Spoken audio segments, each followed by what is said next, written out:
Почитувани добра вечер. Како и секоја среда, вие сте со Трета порта, емисија која за вас ги пребарува случувањата на интернет мрежата и ви ги презентира најинтересните аспекти. Оваа недела ви издвојуваме коментари на најавените председателски кандидати, анализи на политичката сцена и реакции на настаните во Украина. Почнуваме со Facebook статусот на професорот Јове Кекеновски, кој најави своја кандидатура на Конвенцијата за председателски кандидат на ВМРО-ДПМНЕ.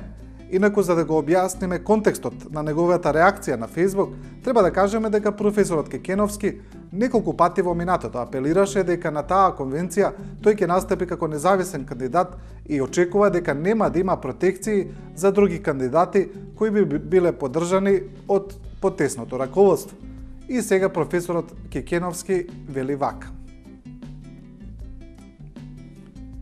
Од моите верни и искрени ВМРО-вски сопартиски слушам дека стартувала валкана и веќе видена игра на дел од партиските и пратенички структури од мојата матична партија ВМРО-ДПМНЕ.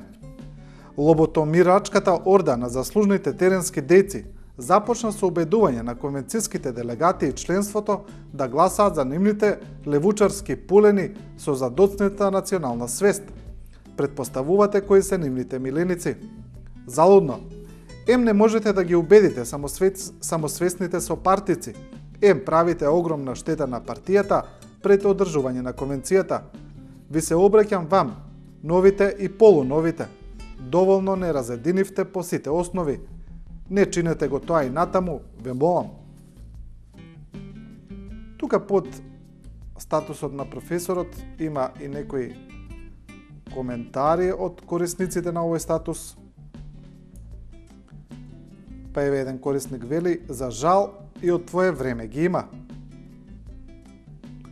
Друг прашува, дали некој индиректно не одработува за СДСМ и ДУИ? Еве го одговорот од професоров, а може би и директно, нема ништо чудно, крвта вода не бидува. Еве има еден коментар, вели ти реков порано авантура, тука мислејќи на самата кандидатура на професорот, кој одговара, немој да се сигурен, крајот ќе каже, има свесни луѓе и патриоти кои ја сакаат оваа држава и партија.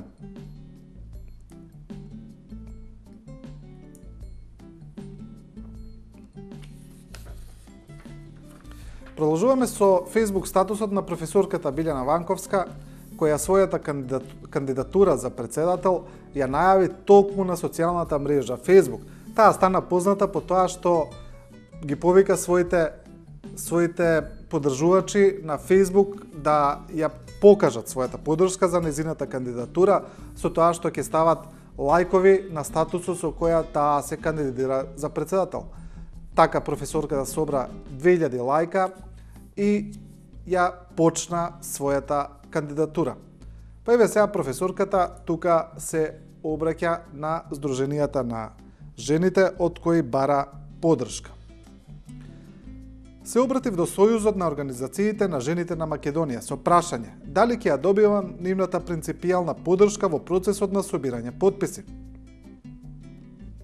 Не толку затоа што инсистирам на фактот дека сум жена, туку затоа што 20 години зборуваме дека жените треба да се ангажираат и борат за политички позиции, дека умеат и можат, и дека се 50% од популацијата. Ева сега се обраќаме и на овој начин до сите жени, ама и мажи, кои сметаат дека мојот чекор е предвижување и во насока на политичката еманципација на жените во Република Македонија. Јас не барам да се гласа за мене, туку да се даде потпис кој ќе ми овозможи да учествувам во трката со останатите кандидати кои имаат обезбедени кандидатури преку нивните партиски структури.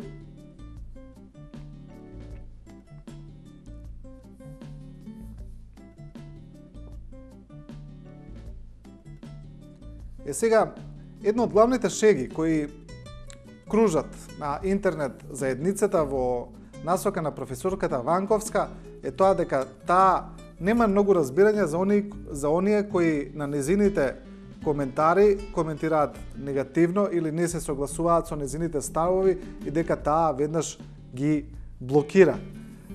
Нешто слично се случи и на другата социјална мрежа Twitter, каде професорката Ванковска се вклучи и веднаш најде на оној познат хумористичен бран на корисниците на Твитер, кои веднаш сите општествени случувања ги коментираат на така еден својствен начин, кој е својствен за оваа мрежа, која користи знае.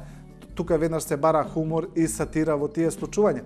Па така корисниците веднаш го коментираат и тоа што професорката Ванковска се вклучи, па се исклучи од Твитер, но таа подоцна повторно направи акаунт на оваа мрежа.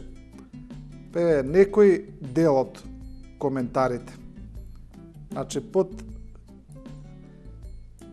овој топик Ванковска, хаштаг,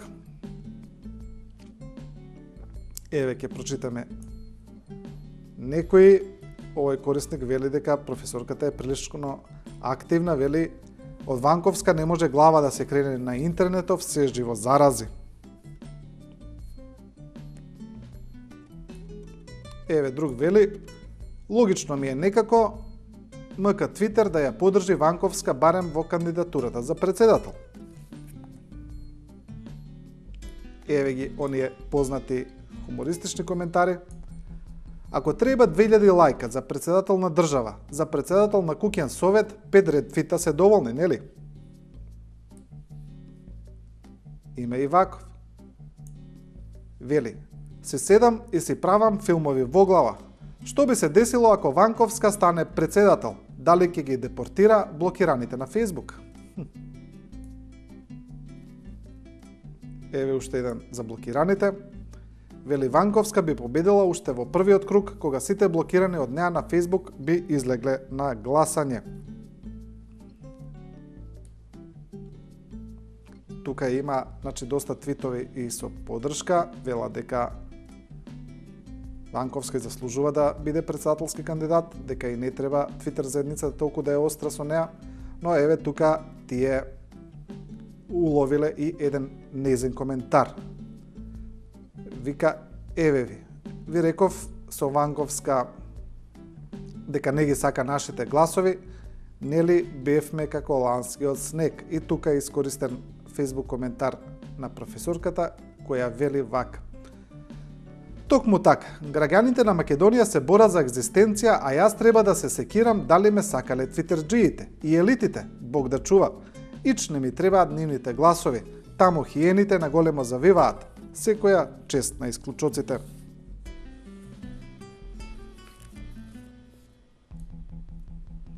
Еве и уште еден вели, ако не и давате подпис на Ванковска, дајте и барем лайк за самодовербата.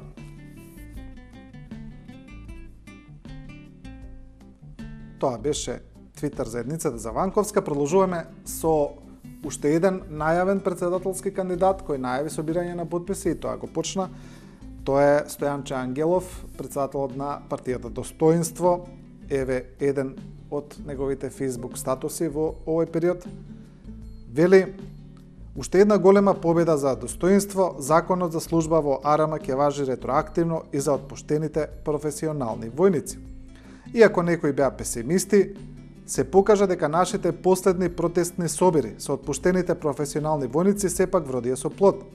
Ја подсетивме, но воедно и ја принудивме владата да донесе решение и за околу 120 отпуштени професионални војници кои беа заборавени од сите, освен од Достоинство и од нивниот независен синдикат. Ќе видиме и некои од коментарите, еве ќе ги отвориме сите. Еве има и некои корисници кои не се согласуваат со статусот на Ангелов. Вели вака, ово е заслуга на извршниот комитет на ВМРО ДПМН, а не на Стојанче Ангелов. Тука се ствара дебата, се создава, вели, како да не, кој ги бараше правата на бранителите, биди реален. Има и вака. Да не беше професионалниот војник Гордан Бојковски. Никој ништо немаше да бара, секоја чест за генералот, но најзаслужен за ова е Гордан. Еве и одговор од Ангелов. Гордан Бојковски беше со нас, беше дел од достоинство, заедно со нас учествуваше и во организацијата на протестите. Иако се залагаше за поинакво решение, пензионирање после 45-та година, сепак има големи заслуги.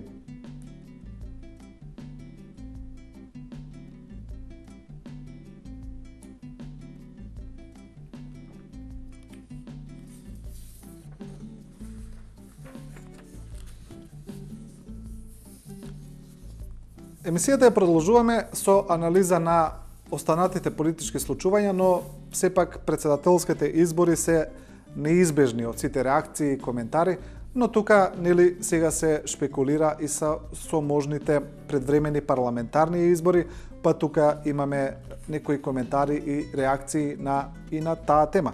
Почнуваме со колумната на поранешниот премиер Владо Бучковски, сега дел од Алијансата за позитивна Македонија, кој вели во колумната: сите се за предвремени парламентарни избори. Насловот е јасен, а еве дел од колумната во која професорот Бучковски ја коментира онаа изјава на српскиот премиер Вучик, во која тој во интервју најави дека во Македонија ќе има предвремени парламентарни избори. Па вели: сега се зависи од премиерот Груевски и од ВМРО ДПМН. Идниот српски премиер Вучик ни навести од Белград предвремени парламентарни избори кај нас.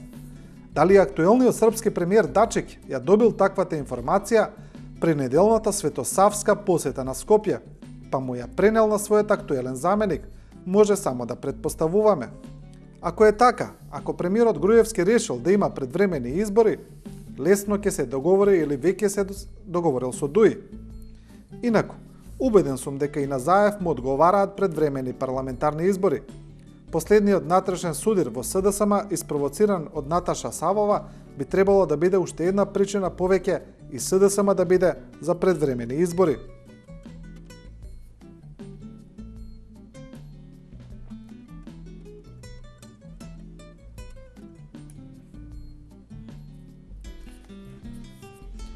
Продолжуваме со колумна на уредникот на Нова Македонија Зоран Димитровски, кој својата колумна ја има насловено "И волкот Црвенковски сит и ВМРО-вците на број". Тука Димитровски го коментира судирот меѓу пратеничката на СДСМ Наташа Савова, која почна војна со својата партија преку еден фейсбук коментар и одговорот на СДСМ. Но според Димитровски, коментарот на Саова не е случаен и тој тука анализира дека има подлабоки корени. Сценарието за дополнителен раскол во редовите на опозицијата особено и користи на власта, која на овој начин може дополнително да го раздроби СДСМ, но и да ги шашарди и другите гласачи на опозицијата. По создавањето на ГРОМ на Стефчо Јакимовски и на Алијансата за позитивна Македонија на Љупчо Зиков и Владо Бучковски, граѓаните сега ќе имаат уште една опозицијска алтернатива на СДСМ, па опозицијското тело ќе пукне како лубеница на сонце и ќе се разлее во политичката маргина на Донтоновиот систем, кој ќе му донесе повеќе пратеници на ВМРО ДПМН од очекуваните. Не случајно насилните владени пропагандистички труби во Сител веќе застанаат зад пратеничката Савова, зашто и да се залага таа, ако воопшто за нешто се залага. ВМРО ДПМН сега е на сладки маки, во која мера и колку силно да го подржи својот божемен исконски душман Бранко Црвенковски во неговата благородна намера да го докречи СДСМ.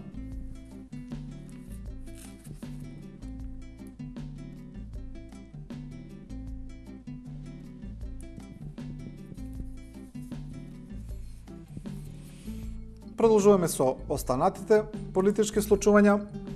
Тука е редовната колумна на директорот на Центарот за комуникација на ВМРО ДПМН Илија Димовски и актуелен пратеник во Собранието.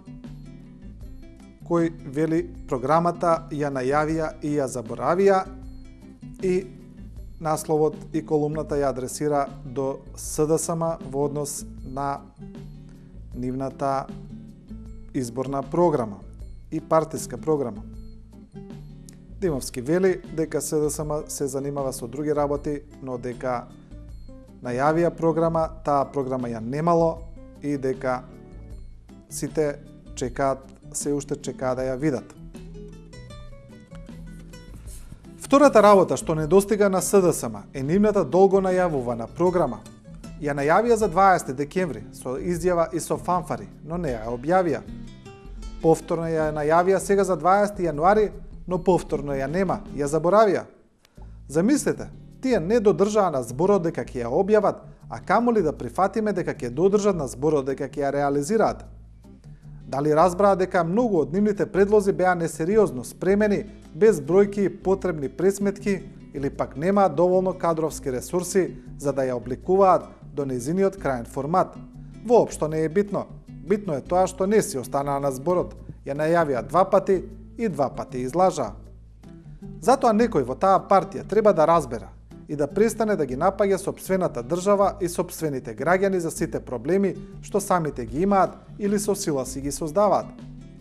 Денес и утре, повторно некој друг ќе им биде крив и повторно ќе го гледаме истиот филм. СДСМ не е сериозна партија и не е спремна да ги понесе на себе одговорностите за самата за себе, а не пак за целата држава.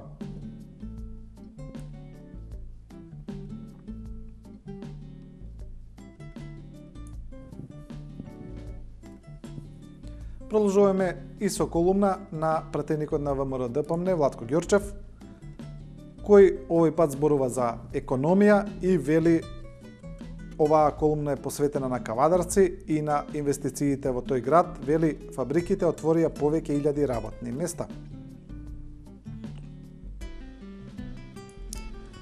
За Кавадарци може да се каже дека дефинитивно влегува во економски најдинамичните општини во државата. Во Кавадарци меѓу поголемите стопански субјекти се Дрекселмаер, Фени, ИГМ Кожувчанка и повеќе други, а субвенциите во земјоделството, лозарството и овоштарството имаат ефект врз повеќе илјади земјоделци во поширокиот регионот Тиквеш. Само во текот на 4 месеци во 2012 година, целата 2013 и првиот месец во 2014 во Дрекселмаер се вработени 3300 луѓе. Да, само во оваа една фабрика има 3300 вработувања за 17 месеци, што значи дека 3300 семејства имаат побезбеден извор на приходи, работно место со платени придонеси и осигурување. Воедно, ќе има уште вработувања, затоа што вкупниот број вработувања во оваа фабрика ќе ја надмине бројката од 4000.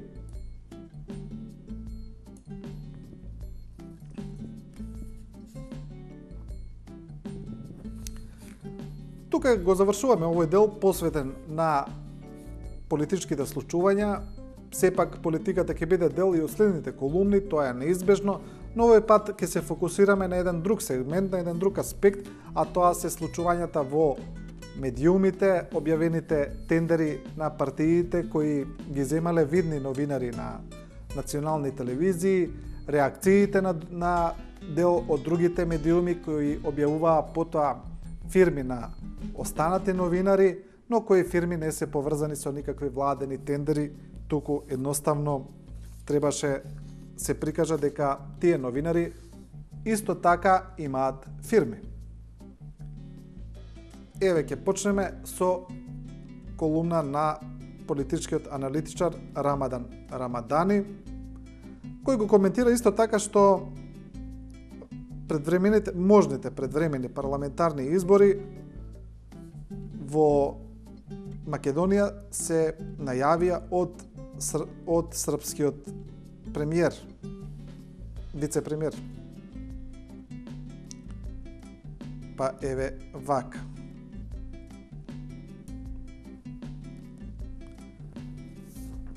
Можеби, според одредени мерила, албанските телевизии се најследени медиуми во цела Македонија, но по некое квантитативно мерење, ете, за релевантност на информации, ние треба да ги следиме српските медиуми. дури и за тоа да разбереме дали ќе има или ќе нема парламентарни избори. Така и за споменикот на цар Душан разбравме од српските медиуми. Споменик што според трошоците за неговата полициска заштита може да биде најскапиот од сите други споменици. Сите нелегални, затоа што не се поставени според актуелниот закон, кој предвидува нивно поставување со двотретинско мнозинство во парламентот. И сете тоа поради фактот што останаа мал број објективни информативни средства во Македонија, а и мака мача да преживеат, додека има некои кои под име и лого на медиум прават тендери и милиони евра од владата, па според тоа се гледа дека имаат други работи, а не информирањето на граѓаните на земјата.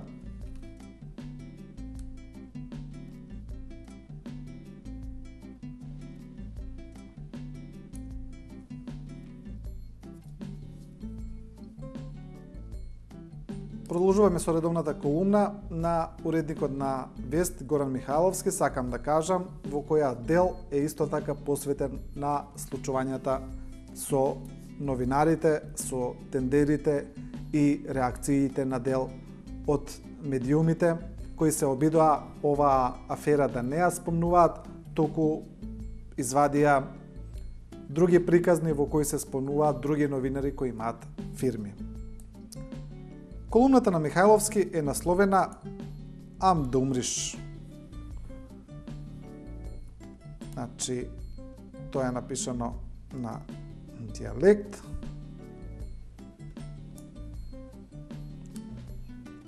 И еве дел од неговата поента. Не сакам да кажам дека ова е дното на македонско новинарство. Оти сигурен сум дека може да оди и подолу. За жал и верувам дека ќе оди.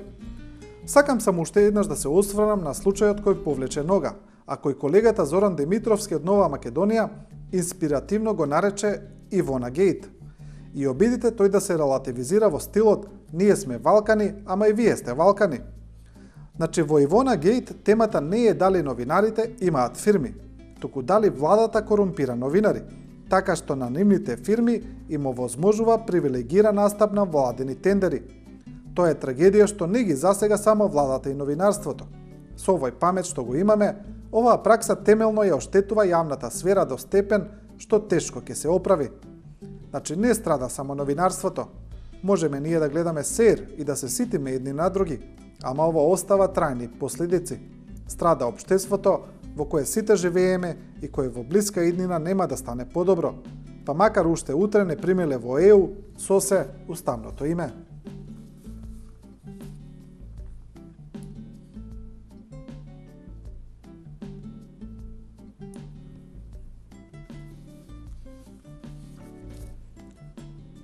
Продолжуваме уште на оваа тема. Еве колумна на новинарот Петрица Рачини кој вели "Бараки ја вистината во тендерската магла".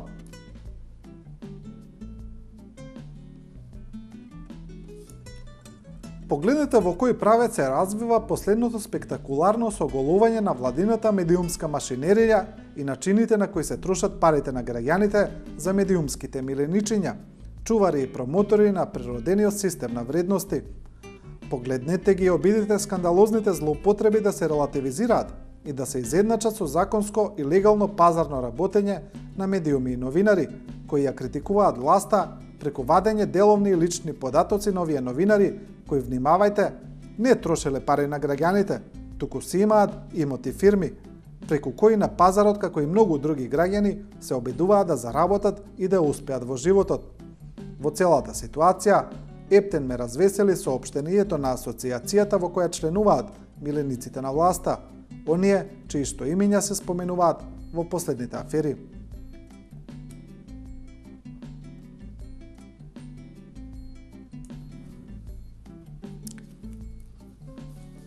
Имаме една прилично интересна колумна на новинарката Мирка Велиновска,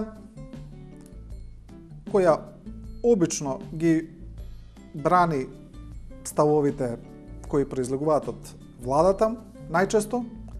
Овој пат колумната е посветена на овие медиумски случувања и таа е напишана на еден прилично неодреден начин. Значи не се спомнуваат имиња, не се знае на кого се мисли, но се вели следното. Сега, како може да објавувате некој скандал за неморално или неетичко или незаконско дејство на некој политичар, а при тоа самиот да сте до гуша во истаков бизнис? Не е ли нормално, наместо да се загрежуваат новинарските здруженија, да се подготват за новото време и да ја сообразат професијата со професионални и етички стандарди? Оти мене ми се чини дека би требало повеќе да се загрижени што луѓето за професијата новинар имаат ептен лошо мислење. А кога е така, најлогично би било да се прашаат или да се прашаме која е причината или причините. Една од нив е предмет на јавна расправа во овој миг и немојте сега да ја матите водата. Туку смело и честно признајте дека сме фатени со смекнати гаки. Не се обидувајте да манипулирате и да изигрувате жртви на заговор.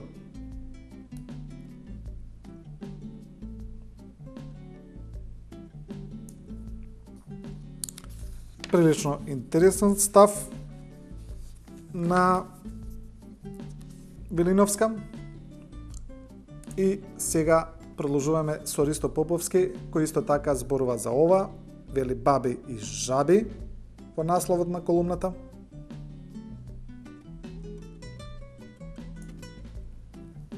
Јавна тајна е дека успесите на власта и патриотизмот се продаваат и купуваат со кампање во медиуми. Откако се потврди дека за тоа се вртат милиони евра, платениците и нивните ментори започнаа хистерична и панична кампања. Уриваат се околу себе во обид да ја скријат вистината, да го спасат она што не може да се спаси.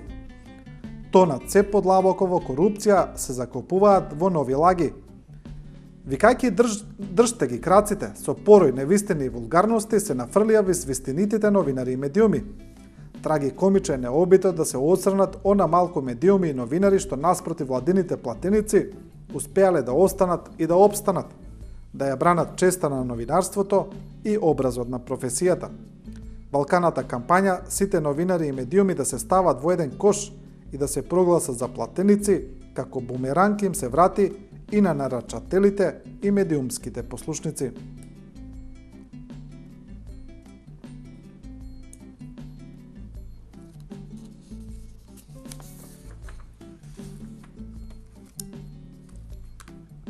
И оваа емисија ќе ја завршиме со една колумна која овој пат е посветена на надворешно политичките случувања, посветена на Украина, но некои од колумнистите сепак овие настани ги поврзуваат на некој начин и со регионот, со Балканот, па и со Македонија. Еве една колумна на Цветан Челиманов, кој вели џабе голтање солзавец, и за Украина анализира вака. Денешната реприза на портокаловата револуција во Украина се случува во време кога визијата дека членството во Европа ќе донесе просперитет и ера на мед и млеко е потоната во долгови во Средоземно море, некаде меѓу Грција и Кипар. Разбиена на карпите на Пиринеите и секојдневно трпа нови удари со секое читање на вестите од новите држави членки на Унијата, кои во најдобар случај очекуваат со децении да тапкаат во место.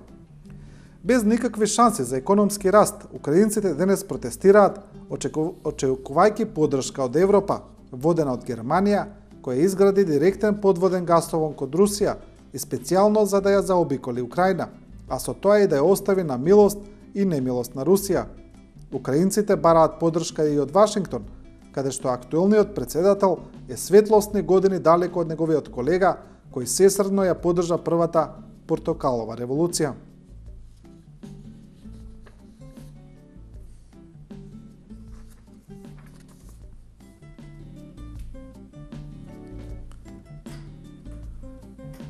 И ова беше последна колумна во ова издание на Трета порта. Емисија која не ви кажува како да размислувате, туку ви ја презентира големата слика. Останете со програмата на 24 вести.